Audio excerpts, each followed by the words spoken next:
તો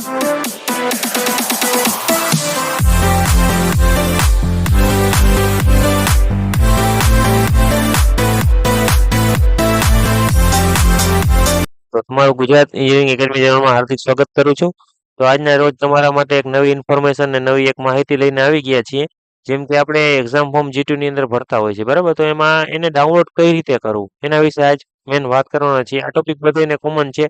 બધા જે ડિપ્લોમા કરતા હોય, કોઈ પણ G2 ની અંદર જોડેલા સ્ટુડન્ટ હોય, બધાને લાગુ પડે છે. ડિગ્રી કરતા હોય, કોઈ પછી સાયન્સની અંદર હોય, ગમે એમાં હોય, G2 ની અંદર જોડાયેલા તમામ સ્ટુડન્ટ છે એને આ કોમન ટોપિક લાગુ પડશે. એના માટે ખાસ કરીને આ વિડીયો છે. આપણે થોડાક ટાઈમ પહેલા એમ તો એક્ઝામ ફોર્મ કઈ રીતે ભરવું એનો પણ વિડીયો નાખ્યો હતો, બરાબર? તો એક્ઝામ ફોર્મ કઈ રીતે ભરવું એમાં એક આપણે તૈયાર એરર આવતું હતું. એમાં હું બતાવી નતો શક્યો કે ભાઈ એક્ઝામ ફોર્મ કઈ રીતે ડાઉનલોડ કરવું, એ બધું નતો બતાવી શક્યો. તો એ બધું આજે આ વિડીયોની અંદર કવર કરવાના છે, કઈ રીતે ડાઉનલોડ કરવું અને આ જે એરર આવતા હતા એનું સોલ્યુશન મળ્યું છે કે નહીં. તો આ વિડીયોની અંદર એન્ડ સુધી જોડાયા રહો તો તમને બધી જ ઇન્ફોર્મેશન, બધી જ માહિતી અને તમારા બધા જ પ્રોબ્લેમનું સોલ્યુશન મળી જશે. તો આપણે એક્ઝામ ફોર્મ ડાઉનલોડ કરવા માટે કોઈ પણ એક બ્રાઉઝરની અંદર વયું જવાનું રહેશે, બરાબર?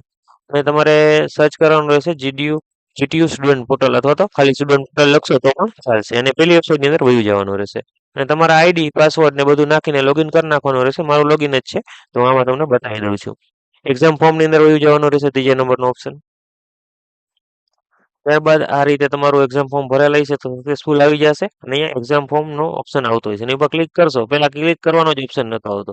ક્લિક કરશો ડાયરેક્ટ એટલે ડાયરેક્ટ તમારું એક્ઝામ ફોર્મ ડાઉનલોડ થઈ જશે અને તમારી સામે આ રીતે આવી જશે, બરાબર? તમે જોઈ શકો છો કે ભાઈ તમારું એક્ઝામ ફોર્મ કઈ રીતે છે, બરાબર? હું આને થોડુંક હાઈડ કરી દઈશ કેમ કે બીજાની ઇન્ફોર્મેશન બતાવવી જરૂરી નથી, ત્યાં પછી એમાં પ્રોબ્લેમ થઈ શકે. તો આ રીતે તમે તમારું એક્ઝામ ફોર્મ સરળ અને ઈઝી રીતે ડાઉનલોડ કરી શકો છો, બરાબર? ને આપણે આજની વિડીયોની અંદર આટલી જ માહિતી આપવાની હતી. ને બીજા કોઈ પણ જાતના તમને પ્રોબ્લેમ આવતા હોય જીટીયુ એક્ઝામ ફોર્મ ડાઉનલોડ કરવામાં, એક્ઝામ ફોર્મ ભરવામાં, બધા કાંઈ પણ પ્રોબ્લેમ આવતા હોય તો અમને પર્સનલમાં મેસેજ કરો, કોમેન્ટ કરો અથવા તો ઇન્સ્ટાગ્રામમાં પણ મેસેજ કરી શકો છો. અમારું વોટ્સએપ ગ્રુપ ચાલી રહ્યું છે જીટીયુને લગતું, એમાં તમે જોઈન ના થયા હો હજી લગી તો જલ્દી ને જલ્દી જોઈન થઈ જાઓ કેમ કે એમાં બધી જ જીટીયુને લગતી ઇન્ફોર્મેશન ને નોટિસો નાખવામાં આવતી હોય છે. Thank you for watching Gujarat academy channel. આવા નવા વિડીયો જોવા માટે અમારી ચેનલને સબસ્ક્રાઇબ કરો અને બેલ આઇકન દબાવો.